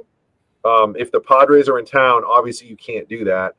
But if they're out of town, you probably could. I think they had a home game when we were there this year. I think that's why they didn't do that. Right. I think there was a game on like Thursday. Oh, okay. Right, yeah. Might have been. I was just focused on classes on Thursday. But excellent. So there we go. That was another San Diego Comic-Con in the books. Hooray! 3 down. It was super. It's always super sort of satisfying to at the end of a class see people walking away from the table like super happy, letting us know how excited they are, how much fun they had, how much like of a better teacher I am than Jake is. Yeah, 100%. That was the we had a blast. The coolest thing was like getting third person feedback. Like a lot of times it was like, somebody would swing by and they'd be like, oh, we wanted to come take your class because, my friend took it last year, or like my cousin told us it was great, or, our friends were here yesterday kind of thing. And then, swinging by the booth and hearing from Kat and Caleb and Tim, how many people went by the booth after our lessons and like raved about it, how they had a lot of fun. And I don't do I think that Dave and I did a good job? Yeah, of course I do. But I think a lot of it was it's a first exposure thing for a lot of these people. Like people come to a Comic-Con to be like, I want to go look at Iron Man stuff and buy some comics. And instead they were like, oh, what's this weird painting thing? I guess I'll do that. And then, they're leaving me like, oh, I'm going to pick up this hobby. Like there was that girl in the last class. She made a list on her phone of all. She used the code and logged in and was like, I'm going to buy this starter set and this starter set and this starter set and this starter set. Do you think that's a good fit? And both Tim and I went, you could probably get rid of either the skin tone set because it has 4 washes in it that come in the washes set you're buying. And then you've got at least 3 of the skin tones in the starter set and the others, the most wanted set. You could just buy the additional 3 paints you need. Yeah. She was like, oh, that's a good idea. Well, then in that case, I'm going to buy the speed paint starter set also. So, like, that was really cool. Like, it was nice seeing that and seeing like people had a good time and they're enjoying themselves. But that's why I like it. It's just fun to talk to new people and, get them psyched about stuff that we're psyched about. So, yeah, absolutely. As Mark says, always a great feeling watching your students smile, and even better watching them grow and get better. And they did. Like I said, even people that were there on the first day or the second day and then took a 4th or 5th class with us, you could see them get better like during the show. Yeah. And there were a couple people that came back. Like I remember the first year we had Madison, I was blown away how good she is. Yeah. Yeah, absolutely. So that was super cool. Yay. It was a good time. Loved it. Very good. And also super exhausting, but oh yeah. We'll be over that by end of the week, right? Sure. Just about the time everybody else is getting for Gen Con, Dave and I will be caught up. Yeah, caught up with sleep. Just. Sean, there really isn't any wargaming. That's not really a thing. There's a little bit of RPG, because I know Chris and the 9th level folks ran like a Mazes adventure. So there's a little bit of role playing game. There's a little bit of there's a good amount of board gaming. Not a ton, but there's a little bit, and then they're like the only wargaming stuff that was there was basically the stuff that we had. Gundam Assemble had some models that people could build, but they weren't doing anything. And then the stuff that they had at the Army Painter booth, that was it. I guess Games Workshop was supposed to be there, but something happened and they didn't go. And then I know that last year Steamon had been there, and obviously they have like Marvel United and DC United and Marvel Zombies and Song of Ice and Fire, but they don't really do any of that stuff there. They just kind of sell it. Yeah, I think one of the things as well is so our friend Russ Thompson, who we've had on the show before, I think back in season 4, probably season something like that. He runs the gaming panels at the show, and so I know that at the moment all of those panels are focused on board gaming and role playing. So I think board gaming, role playing, and he works for Atomic Mass Games. He's the marketing director for Atomic Mass Games, and he is working towards building a set of panels they can do for tabletop wargaming when we get to that point. So it's. I think it would do well there, especially like the Atomic Mass stuff. Like knowing that you could literally buy your favorite superheroes or Star Wars characters and play a game with them. You know what I mean? Like that just seems like a pretty natural fit for that show. So yeah, absolutely. So it will happen, but probably some stage over the next 3 to 4 years. And as Dave says there, I know we did Star Wars miniature tourney in 2003, similar sized room that we were in. Yeah, was that the old metal West End Star Wars game? Probably. But it's one of those things where I'm sure that there was a point, a point maybe 2008, 2009, where it was the pop culture, the movies took over, and space-wise sort of forced this out.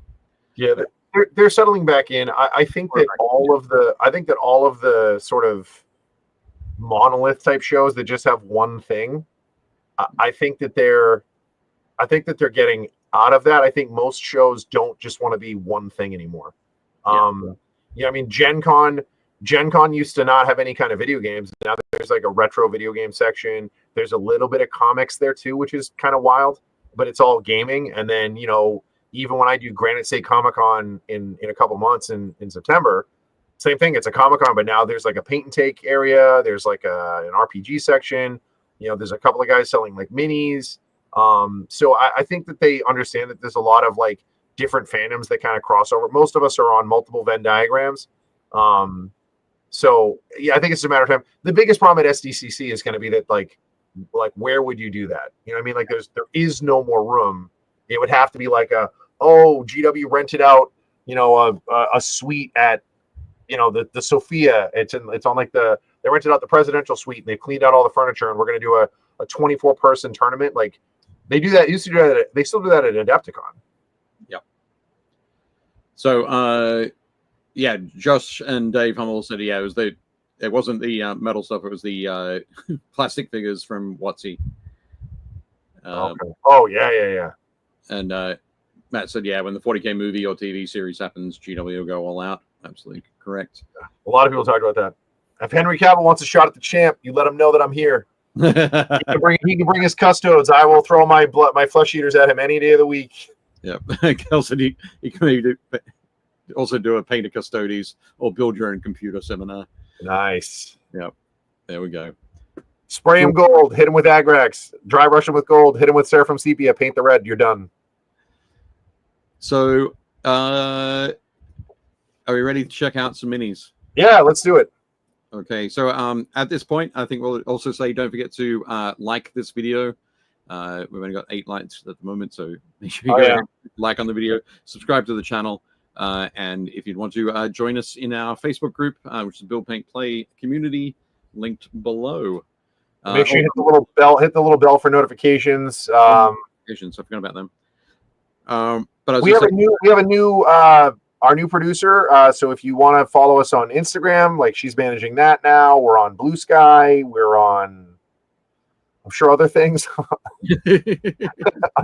some of the things. This is why we have a friend of ours helping us with this, because I don't know any of that stuff. Absolutely. Also down there, we've got links to Catalyst, Steamforged, and Simon. So you can hit there. Those is our code down there? Yep, there's a link to our link to the Army Painter website and our discount code BPD5. So you can use that to get 5% off your orders from the Army Painter website. Dave did misprint it in the show notes. It says BPS5. It's not. It's BPD5. It's, for whatever reason, it's Build Paint Discount 5. Okay, I'll fix that up before the end. BPD. That's so good. I was looking at it now. I was like, wait, that says BPS.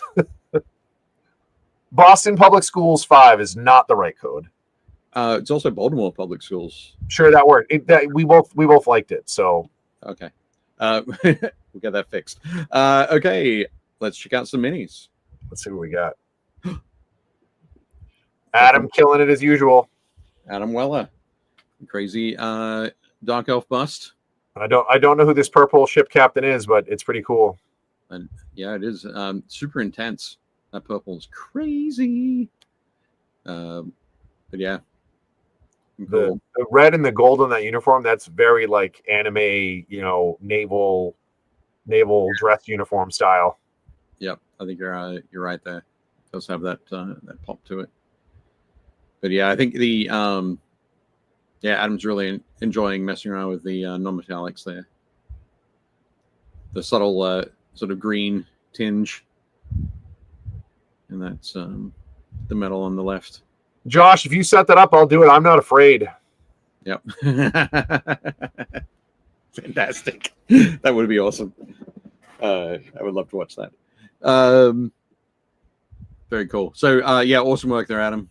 Looking cool. That's phenomenal. We look forward to seeing more minis over the rest of the season. He's got a serious wave going on with his hair, too.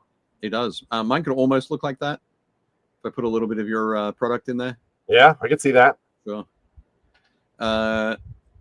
Next up, Alan Borthwick painting some more terrain for his zombie game.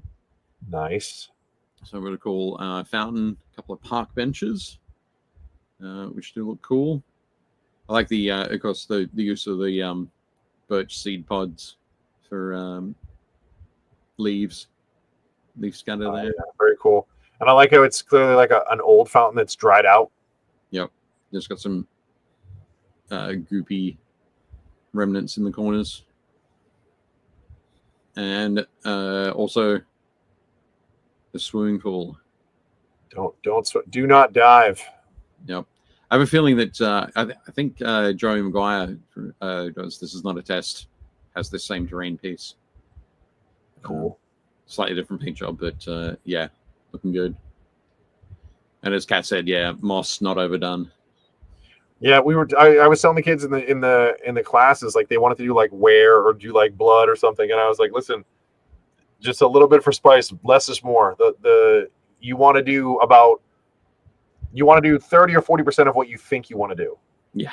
You're like, I'm going to cover it. I'm like, you don't. Do like 30%. It'll look great.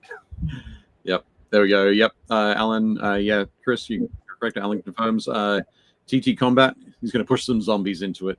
Nice. Awesome. Brendan Bell. I think during Tommy's show, I mentioned this. Brendan posted it just before the show, so I wasn't able to get it in. I could be wrong. Did I make it in? Maybe I got it into the last show, but I can't remember. Anyway, this is his Trench Crusade force that smacked my Court of the Seven-Headed Serpent around. I really like the shredder in the background there from TMNT. That's pretty rad. Oh, with the like if you painted him in purple and blue instead of brown and tan, like it would be the shredder. Right. Okay. I love it. His helmet's kind of similar. Chris. Yeah, there we go. But yeah, definitely they look very cool. Very cool. I think he busted these out in like a week. The Artillery Witch, such a great model. Yep. I am almost finished the bust. Very nice. There we go. There you go. Getting there. Just gonna finish this side.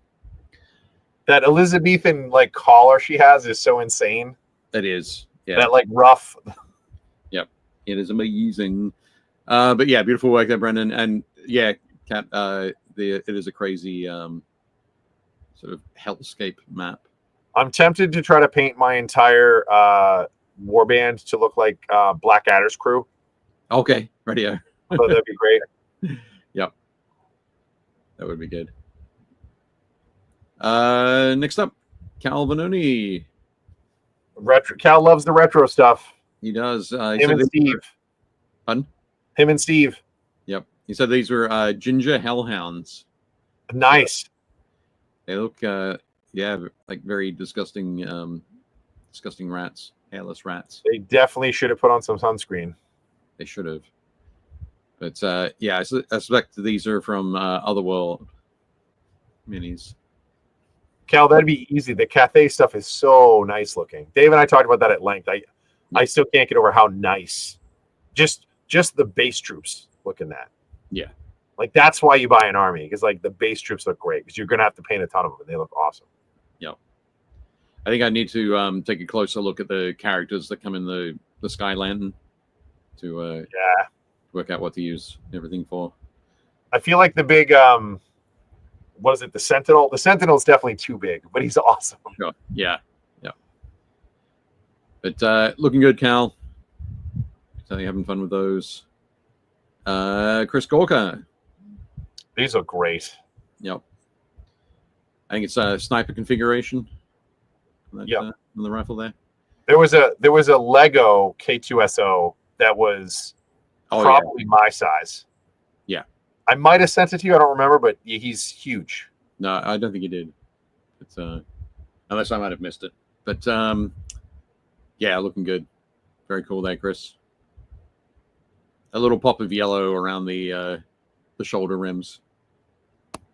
And he's got a little bit of the glow in the eyes, which looks great. Yeah. No, nice one. Chris also painted up Snickrot. My favorite orc. Yes. He's the best. Does look great. And I love the sort of the rusty patina on the sort of the flat panels there of the knives. That looks very cool. Those are the was it the fangs of Gork, I believe he has. Is that what they're called? I think his knives are the fangs of Gork. Right. Excellent. There's so much crazy detail on this model. Like I love that his like wrists are covered in stolen dog tags. Oh yeah. I just noticed that. And the grenade is great. Like the smoke grenade that's like he has dropped at his feet. Yeah. Yeah, I do like the old one. The old one, his left hand is closer and he has one finger up like he's telling you to be quiet. Right. But the detail on this one and the size is so good. Yeah. I think you can still make him with either the goggles up on his forehead like that or down covering his eyes like he's wearing them, or just not use them at all. But he's such a cool kid. He's like the only orc that's fully prepared. He's got his backpack with all of his stuff in it. Like there's like bullets and he has like a climbing rope with a grapple, like all stuff that an orc wouldn't think about. He has. Yeah, absolutely. The Chris Gorka says that it must be the Fangs of Morg because he's a sneaky git. Yeah. Yep. There we go. Yeah, Chris has 3 head options. Super cool. Yeah, nice work, Chris. Looks great. Yeah, the chocolate chip camo is really good too. The desert pattern. Yeah. Nice one. Chris Jones. Chris painting up this Chaplain. Yeah. Archangels. Yeah, it's a great model. And yeah, he's gone down with the texture on the on that coat sort of thing. Does look very cool. Definitely go and check it out on the Facebook community. You can see more of the texture, the scratches and the cracks and the stippling that he's done on the back of that cloak. It's a great photo there. But yeah, looks awesome, Chris. Nice work. Nice. That model's got so much great texture to it. Oh yeah, yep, definitely. Loads of things. I think that Absolver bolt pistol is too big for that holster as well. That's why he's carrying it. Yeah. I put it back in, but it won't fit. But no, it looks good. Great, Chris. Nice one. Chris Kemig. Give us a little collage there. He's obviously working on some space tools for his Horus Heresy. Yeah. Looking good. So, Chris, are you going to be painting up your Saturn 9 Terminators as Space Wolf Terminators? Wolf Guard Terminators, I guess? Unless this is a commission, which it could be. Oh, could be. Could be. I got to say, I do love these. I love these heads for the Vilka Frednica. Oh, yeah, with the leather, like, the leather masks. Yeah, the leather not work masks kind of thing. I think it's from the that sort of comes from the Dan Abnett book. Yeah, about them, and yeah, just the descriptions in that. The new plastic 40K space holes are loaded with different heads. Yeah, yeah, they look fantastic. Yeah, beautiful work there, Chris. Nice one. Zulin Lu has been working on some more Necrons. Killing as usual. Yep. So these are the Scorpec Destroyers and the Destroyer Lord on the left. He's so huge. He is. He's like the biggest single Necron. You're like, oh my god, this guy is a giant. Yep. So that it almost what's the big Gauss flare weapon? Gauss cannon. Oh god, I don't even remember. But it's got the big blade, and then the crazy claw. I love how weirdly asymmetric he is too. He has 3 legs and 3 arms. He has 1 giant left arm and then 2 somewhat normal sized right arms. Yeah, yeah. But yeah, Mark, you're correct. Sulin's work on that non-metallic metal is fantastic. Look at the front, like that blade on the destroyer on the right. Yep. So down the front there, reflecting the basing sort of colors. It's a really smart non-metallic metal because it's like they're all sprayed black and they've like chipped stuff off. Right. Yeah. So it reads almost more like battle damage. Yeah. That's great. Nice work, Sulin. It's great. Sulin's also been working on some AT stuff, some Adeptus Titanicus. This is a base that he's done for a Warlord Titan. That Warhound has seen better days. Absolutely. So the Warlord Titan is standing with its right foot up on top of that carapace. Nice. Which is just awesome. Plasma gun's still glowing. Careful. Yep. Oh, it's gonna pop in a minute. But yeah, looking great. Awesome work there, Zilin. Looking forward to seeing you complete that whole piece. Yeah. And Zilin has also messed around with Logan Grimner. And again, the armor looks metallic, doesn't it? It's got that great metallic. Oh, that's a great sort of sheen to it. Blues. Again, like I normally don't like NMM, but like he did such a smart job with this because it's so selective, and so when you do really extreme lighting effects like this, or like that's the effect you're going for, it always looks better. I just think it reads better. I think it looks cool on the table. You don't so much have to worry about like the golden angle because it's so specific. Yeah. You know, so in both of these photos, it reads as non-metallic metal. Yeah. Yeah. But it looks great. Yeah, he's another massive model too. Awesome. Scott said, I think Scott was talking about his Necrons, but said hot stuff. His tones are awesome. Like the new Kill Team Necrons, couldn't type for a while, assembling a single Legion scale B1 battle droid.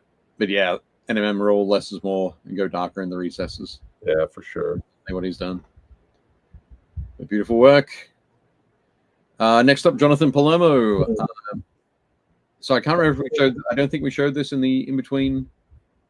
No, we didn't. Azrael looks great though. Both heads. Yeah, looking awesome. I think Jonathan is almost finished. I think he's actually finished this model, and has almost finished the Lion. So hopefully, he'll put up both completed pieces when he's when he's done. But I love Azrael's Combi Bolter with the transverse like magazine because it's a plasma gun underneath. It's such a insane design. Yeah. Well, it just means that the shells don't have to pass through the plasma coils before. Sure. Yeah. Which was always the odd thing of the other one. I guess no, the other one was a like a bullpup design, right? Yeah, it's underslung. Yeah. But yeah. Mark Maxey, is that a plastic kit?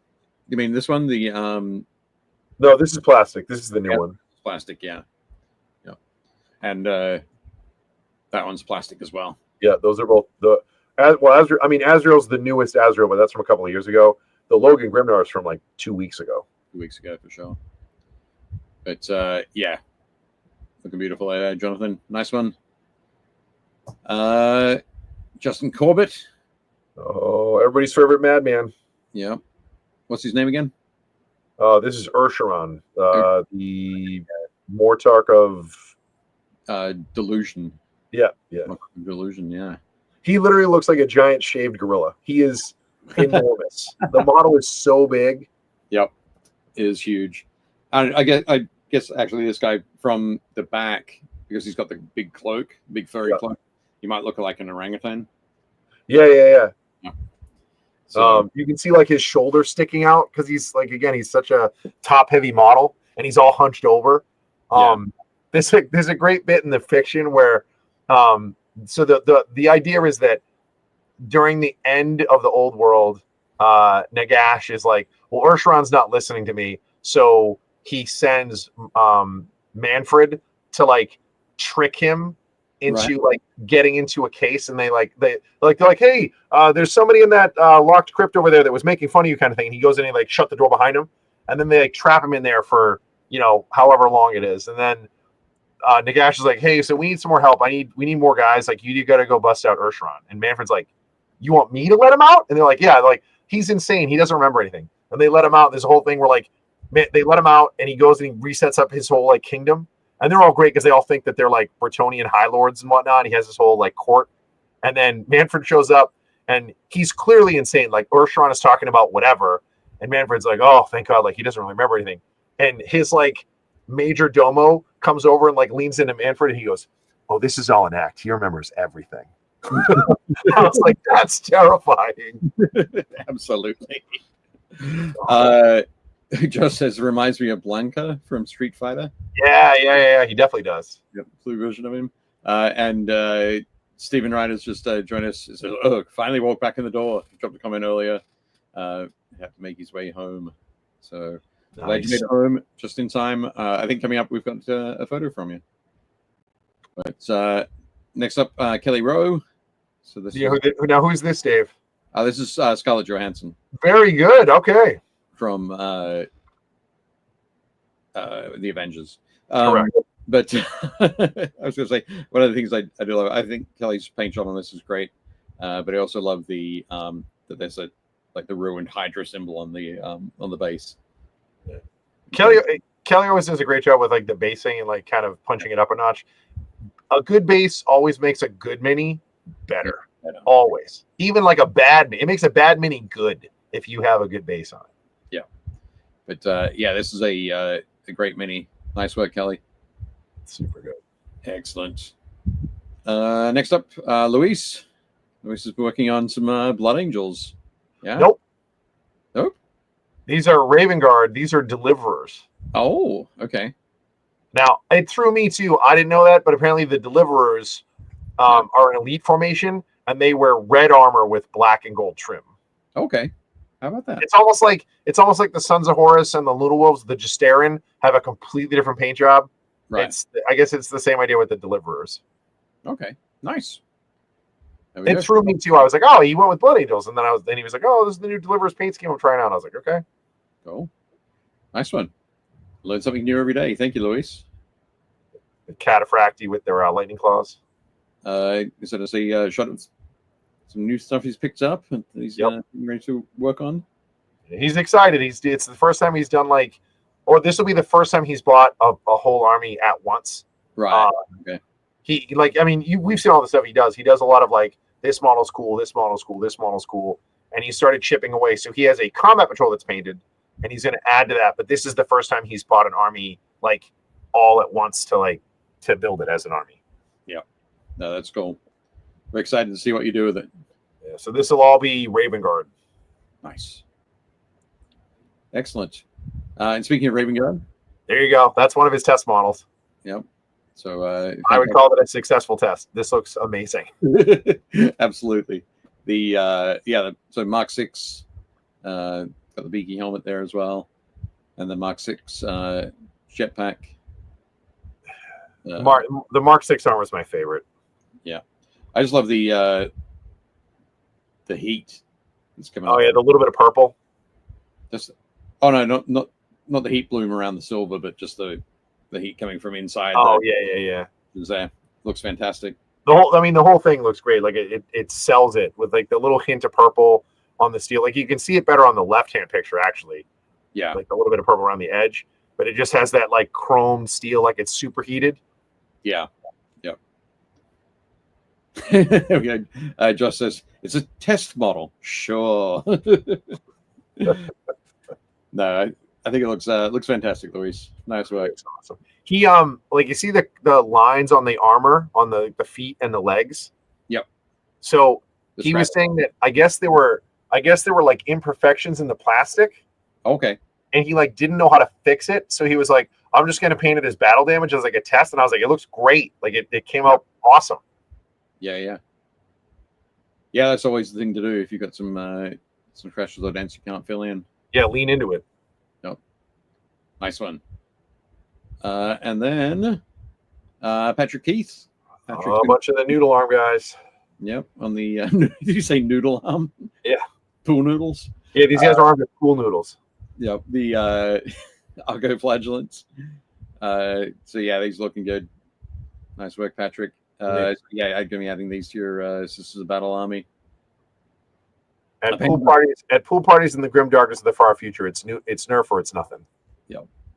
I painted up 10 of these for my to use as gene stealers in my Tanith army. But there's a lot of work on these. There's a lot of different colors and textures and surfaces. These guys are great. These are what the arcoflagellants? Arcoflagellants, yeah, or arcoflagellants. Yeah, I like to say flagellants because it sounds like flatulence, and I'm a child. Actually not. And Patrick said that his wife Vicky assembled these. I think so. These are from the new kill team set. So yeah, we needed new Raveners, so that's what these are. Yeah, they look cool. They're gonna be nice. Looking And forward again, because they're the kill team, they have all the different like adaptations. So like the one on the right has all the extra antennas, and then the one on the far left has like the or the one in the back on the left has like the tubes so you can spit acid. Right. Okay. So they all have like different enhancements or whatever. Right. Looks like the one on the left there has got like crushing claws rather than crushing claw. Yeah. Instead of the slashing hooks. Yeah. Yeah. Nice one, Patrick. Cool. I think when Patrick posted these, he called them danger noodles, which he's not wrong. I think he did call them danger noodles. Matt Poles called them space worms. Yep. Very also cool. works. And then finally, I think this last picture we've got, Stephen has been working on this army over the last probably 3 or 4 months, maybe longer. I can't remember. We had a gap period, so I don't know. At first, my brain was like, "Oh, this is War Master," and then I was like, "Oh, wait, no, it's not. This is like legit scale." Yeah. These are all absolutely scale for Warhammer Old World. So you could use these for Old World or for Kings of War. Yep. Oh, there we go. About 3 months. So he's got a giant. He's got a war boss on a chariot. Is that the is that the Grot Wagon? It's Notling Pump Wagon. Okay.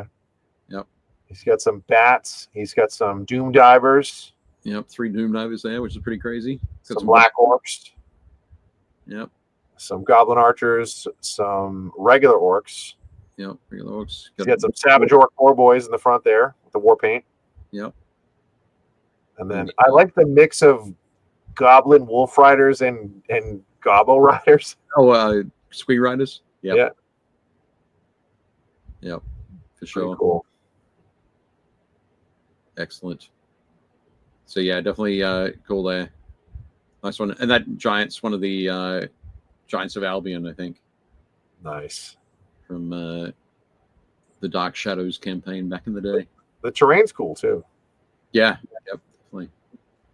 But Steven's got some more close-ups of all of these on the Facebook group, BuildPaintPlay Community. Go and check it out. Very nice. Looking cool. And yeah, Mark, that guy is metal. Yeah. He did not make it into Finecast or anything like that. But yeah, awesome. So I think that's the final photo for tonight.